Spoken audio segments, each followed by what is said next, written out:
This is the 49 Chevy, and we are going to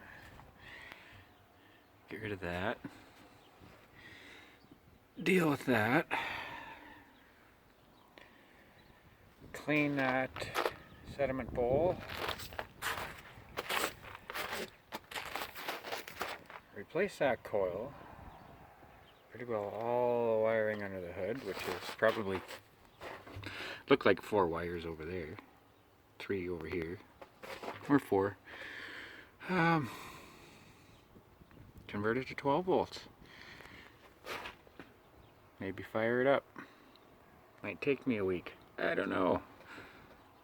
Could be a minute or 18,000.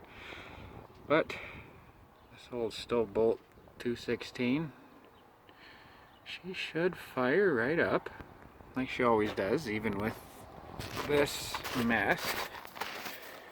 These wires are so corroded. They do not short out. It's funny. The lights work, everything works. It runs, it charges, regulator works. Pretty cool. But she's all gonna get some new this. Wow, new wires. Not new this. New wires.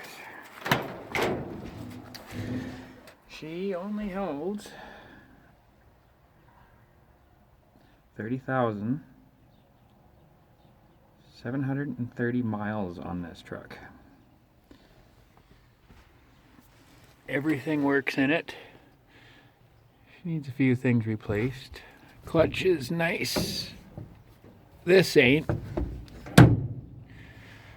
I've got a kit for that. We're going to convert it to a dual with a booster. Even has a heater in there. Don't know how well that would actually work, but I'll probably have to change the motor on that when I switch it over to 12 volts.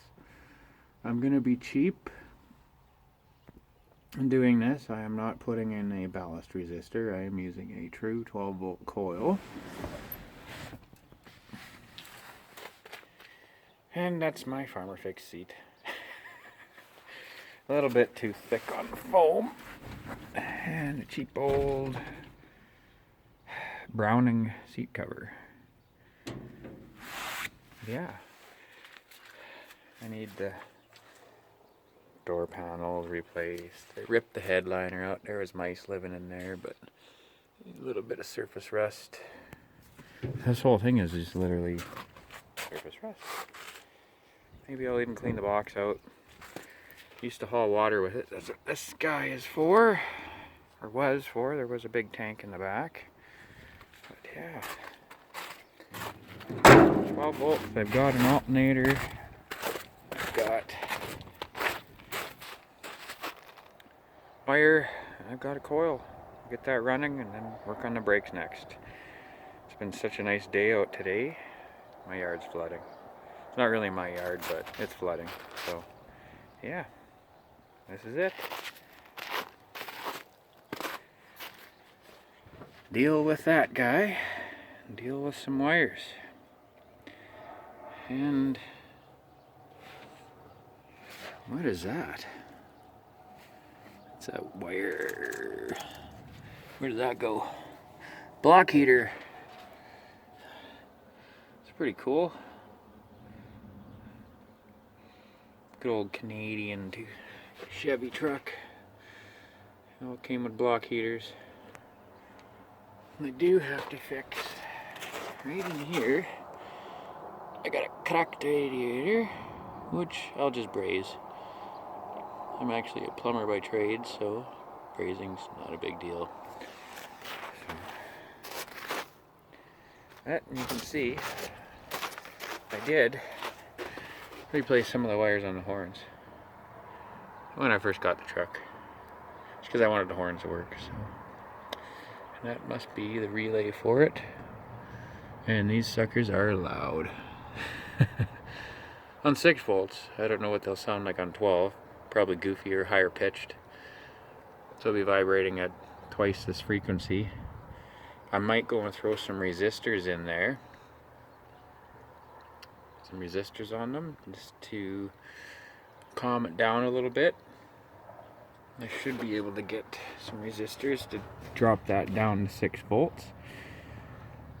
But that guy, that'll be an easy changeover. I already did the points and cleaned everything up. That cap and everything looked really good on the inside.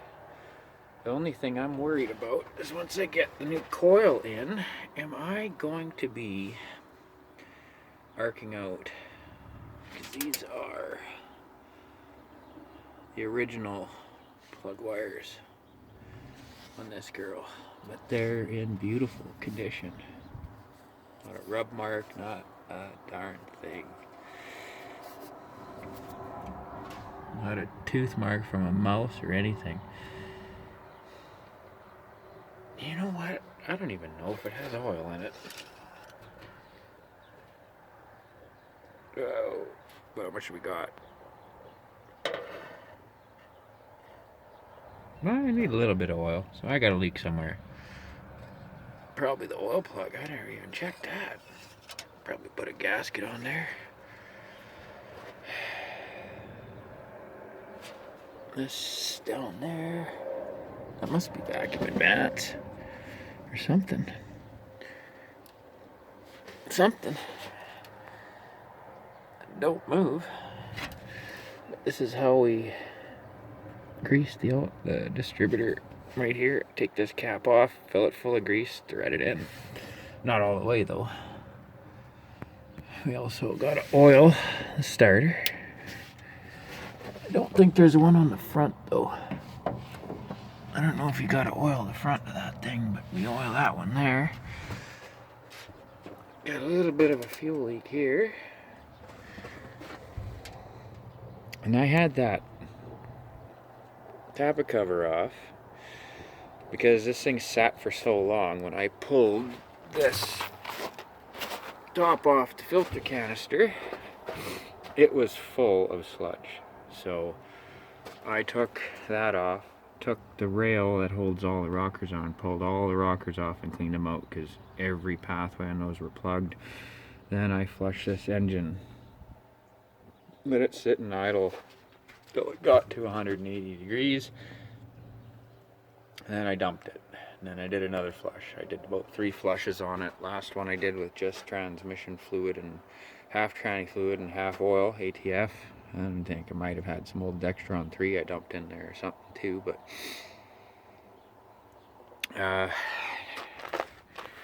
she definitely cleaned up really well. I just been running 10W40 for like motorcycles, race cars, whatever in there. Can't remember. It's got high zinc in it. She's been running pretty good. Other than these wires. And I didn't even notice that. It still has, this radiator is filled with GM ethylene glycol antifreeze. Do not drain. Well, it's been drained about 100 times. This might be the original tag that was on there. This might be. Because the people that had this truck kept everything like minty mint. The only thing they did to it was in about 67 was have it painted this baby blue color over top of this dark maroony color, or what would you call that, maroon? I don't know if I want to bring it back to that color. I kind of like the baby blue with all the surface rust all over it. The bird poop kind of adds to it. It's too bad that front bumper's all scratched. But yeah, I don't know if we'll be getting her running today or tomorrow or the next day. It's the end of the day and I just don't want to be out here. No, and there's a hand crank. I have that and I have used it and it does start. I'll see if I can find a video of me starting the darn thing and maybe I'll upload that one too. But yeah, this is it. 10-minute video of me walking around or poking around this old thing with a box full of garbage and stuff, and I need one of those things. Where am I going to get one of those things? LMC Trucks, I think. Let's get the lenses. I like the rust, so I'll leave that. It's cool. She's got the original end gate. I love how they brush painted the Chevrolet on top of the rusty end gate. Did a good job of that. But yeah, she's not rusty, cat corners, everything is just beautiful on this. I think they had a little bit of dent action going on here and some Bondo, but I think I'm just going to pound all those out. I'm probably going to take, yeah, I don't really want that Bondo in there, but she's in great shape. I did want to put a hoist on this, flip that box up. I don't know. I think it would look kind of neat to tip that box, but I would have to do some cutting and figuring and slice these somewhere here, put a gap in it, or leave them but make it so this fender and everything comes up and this is separate from the box already. It stays there. And have that all come down and line back up. I don't know if no, I could, but it'd be kind of neat seeing one of these trucks with a hoist on it. But she is a 1-ton. You can tell the 8-bolt rims on there. And it's got the dually rear end in it, 14-bolt diff, I believe it is. 411 gear ratio. Old spare bias ply under there. I don't know what kind of diff that is. Maybe it's just a 12-bolt. I don't know. I didn't count it. It's old, I gotta say. But she's a dually diff. Care. I know it's 411 gears or 410 or something like that, whatever the book said. But yeah, she crawls. She's not fast, probably top speed of 50 mile an hour. But honestly, I'd like to find something like a 1/2-ton pickup and just drop all this on top of it, something fuel injected. But for now, I think we'll just get all of this working, clean it up a little bit, linseed oil it, seal it up. You gotta order up some of these window trim gasket holder inner thingamaboobers. Get those all to be leak free. Need the deals for the windows too here. That one partly down. But yeah, I'm gonna get rid of that 6-volt battery. There's like, I don't know, there's kids knocked it over, dumped all the acid out, and I just stuck it in there so I could move it. Just boost it off a 12-volt and then run it around on that. Generator worked pretty good, so it ran everything just nice and easy. And this throttle piece gets pulled out, and yeah, we can't get it back in there. So yeah, little buggers. I don't know why the kids do things like that. Kids are awesome, but yeah, sometimes they wreck things. Oh yeah, I forgot. I got a little bit of holy floor, but that's just tin can metal in here. It's really thin. Doesn't matter if it's pitted or not or what, but they did not put very thick floors in these things. We can go where it's thick, not pitted, and you can just tell how thin it is. Like even this is phenomenally thick, the battery hold down, but or the battery cover, the battery hold down, but it's phenomenally thick.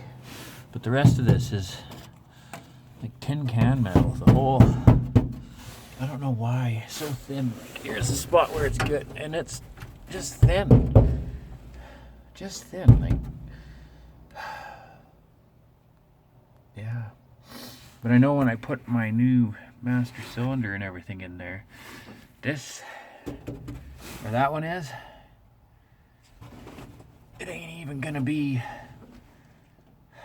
anywhere near that, because it's going to be about back here. I don't really have much floor to fix on this side, which is really odd. I don't get it. Why is this side good? And this is the side where, you know, the old guy drove it to his field and got in his tractor and did his field work and then got out of it. And oh, the heater core's in there. That's pretty cool. I think the worst that this truck's ever actually gone through is it's sitting in the field when it was minus 40 and it firing back up. That's all I've ever really heard. It was just used around the farm, going to town truck. Going to town, getting the mail and the milk or whatever. They were just grain farmers. They didn't have the cattle or anything, but nice old gentleman sold me 2 trucks. I donated one away. I gave that one to the village of Maccoon. Let them have it. Someone will put that one to good use because there are a lot of the people that are in town council there are car guys, and it's also a deluxe cab truck too, but it was a 2-ton. So I just didn't want to do anything like to put the 2-ton into this condition. Like a smaller unit would be hood, fenders, grill, everything up front. Then you could put that cab on any small chassis you want because all the cabs were the same. Yeah, I'm gonna probably put some of these death things under it and get under there and peel out the brakes and stuff too. So I did have to remove a wheel cylinder on this side and cap the line off. Pulled it right out of there. That was a fun one to get out, but everything came apart beautiful. So, but yeah, I don't think this truck's ever seen a day that had salt on the highways, so the moss growing on it. Kind of like the moss, but I have to pressure wash that off one of these days. But first, we'll do wires. Do everything to make it roadworthy, safe-ish. We all know the brakes don't work in it. I did rebuild the master on it, but that lasted about a month, and then it started to leak out, so it wasn't a good one. I probably honed it out too much. She was pretty pitted. Anyways, you guys, have a good weekend. Happy Friday.